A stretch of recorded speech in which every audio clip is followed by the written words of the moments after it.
That night was supposed to be ordinary. My wife told me her new boss was hosting a birthday party for the office and said she had to attend.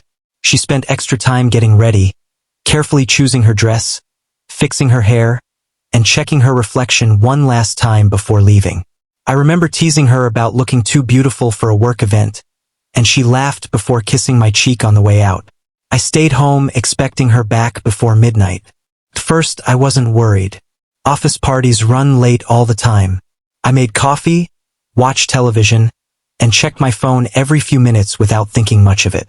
But as the hours crawled by, the silence inside the house began to feel heavier. Midnight came and went. Then 1 a.m. I called her once. No answer. Again, still nothing.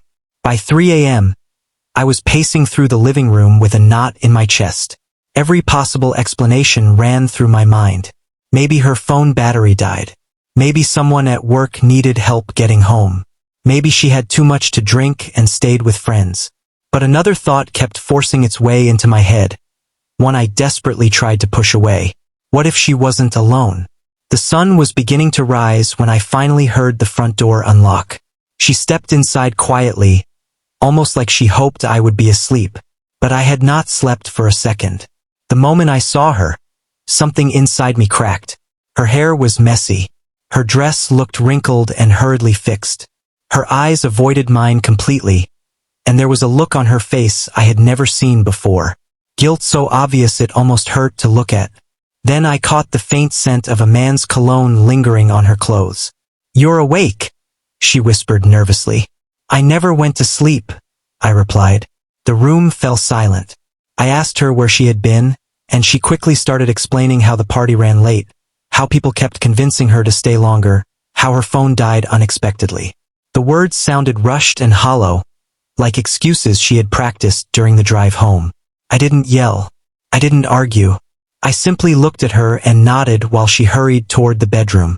But deep down, I already knew the truth. The next morning, she acted strangely quiet. She barely looked at me while making coffee. When she went into the shower, I noticed her phone sitting on the kitchen counter. For a moment, I stared at it, fighting with myself. Then I picked it up. What I found shattered whatever hope I still had left.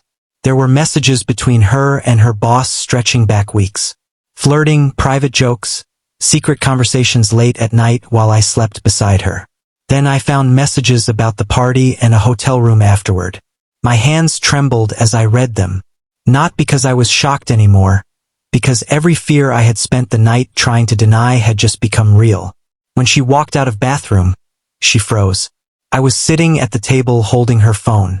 "Ashley?" I said quietly. "How long has this been going on?" Her face lost all color. Within seconds, she burst into tears, apologizing over and over, insisting it was a mistake, saying she never meant for things to go this far. But mistakes don't happen for weeks. Mistakes don't involve secret messages, hidden plans, and lies told every single day. She made choices, and every one of those choices led her away from me. That morning, something inside me changed forever. I realized she hadn't only betrayed our marriage. She had destroyed the life we built together, and somehow expected me to quietly accept it. Instead of exploding in anger, I became calm. Too calm. While she cried and begged for forgiveness, my mind was already planning what came next. I gathered everything: screenshots, call logs, messages, photos. I even hired a private investigator to make sure I understood the full truth before making my next move. Every painful detail became another piece of evidence. Then I contacted a lawyer. If she thought she could betray me and walk away untouched, she was about to learn how wrong she was. But I wasn't finished. Her boss had a wife of his own. I reached out to her privately and asked if we could meet. At first, she didn't believe me, but the moment she saw the messages, her entire expression changed. The heartbreak in her eyes mirrored my own. Neither of us said much for a while. There was nothing left to say. Two strangers sitting across from each other, connected by the same betrayal. Together, we decided the truth would not stay hidden. Over the next few days, everything began collapsing around them. I filed for divorce and attached every piece of evidence I had collected. Suddenly, My wife realized this was no longer something she could cry her way out of. The man she risked everything for is falling apart, too. His wife exposed the affair to people inside his company. What had once been a secret quickly became public humiliation. Rumors spread through the office. Executives became involved. The promotion he had been chasing disappeared overnight. Soon after, so did his job. The exciting fantasy they built together crumbled the moment reality arrived. My wife started panicking. She begged me to stop the divorce, begged me to give her another chance, begged me not to ruin her life. But the truth was simple. She ruined herself. One night, while standing in the same living room where I'd spent hours waiting for her to come home, she broke down crying and asked why I seemed so cold. I looked at her quietly before answering. The moment you walked through that door that morning, everything between us died. She couldn't even respond because deep down she knew it was true.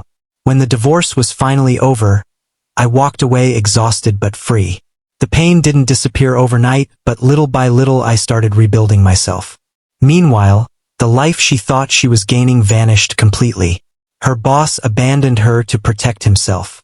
Her reputation was damaged. Her career suffered and the marriage she threw away was gone forever. Sometimes betrayal doesn't destroy you. Sometimes it reveals who people really are. That birthday party was never just a celebration. It was the night the lies finally collapsed. And the morning she came home believing she could hide the truth was the morning she lost everything. In the end, revenge was never the thing that healed me. The truth did. For a long time, I thought losing her would destroy my life. I thought the betrayal would leave a wound too deep to recover from. But as the months passed, I realized something important. Her choices did not define my worth. She traded loyalty for excitement, honesty for secrets, and love for temporary attention. And in the process, she lost the one person who would have stood beside her through anything. As for me, I stopped asking why it happened. Some answers only keep the pain alive. Instead, I focused on rebuilding the parts of myself for betrayal tried to break. Slowly, the house felt peaceful again.